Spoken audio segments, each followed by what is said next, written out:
बर्तमान गीत नाच पर गोटे कविता आबृत्ति अनुरोध करी श्री हृदयानंद जेना कवि की आम गोटे व्हाट्सएप ग्रुप अच्छे से डेली भाइब्रेट करते प्रतिदिन एकाधिक कविता लिखती प्रस्तुत थे जहाँ होश उड़ी दिलीप कुमार महांती बर्तमान कविता पढ़े हृदयानंद जेना। समस्त नमस्कार और हार्दिक अभिनंदन। मोर गोटे स्वरचित कविता देशर हालचाल विषय छोट कविताटे पढ़ी शुणाइबी।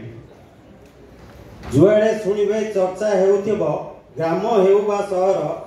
केउ दल केते आसन पाइले शासन पाल कार प्रतिश्रुति बाणी देई गले नेता भोट पाइबा पाई गली कंदी बुली करिले प्रचार भीषण गरम सही पालन हेउची केते प्रतिश्रुति देखिबे एबे जनता दलडिया रोग महामारी परी बढ़ाइला मुंड बथा दलडिया रोग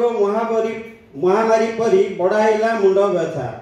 नामांकन पत्र दाखल पर्यंत सबु थिला अस्पष्ट भोटर रहिले संदेह भितरे काहाकू देवे से भोट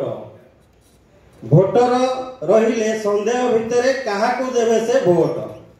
विश्लेषण कले विशारद माने देले निज निज मत भोट गणति बदलिला सबू ओलटी गला गणित 25 वर्षर शासक दलटा ओडिशा रे बदलिला केतेक क्षेत्र रे शासक दलटी ख्याति लाभ करिथिला किछि त्रुटि बोधे रहीगला ताको एते वर्ष शासन रे जन असंतोष नेतांकर रोष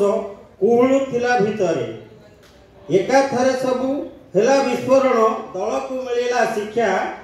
दल छाड़ी गले वरिष्ठ नेताए भाविले हेबो उपेक्षा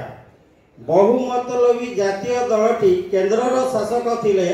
जनादेश तांको विरुद्ध रे गला बहुमत हराइले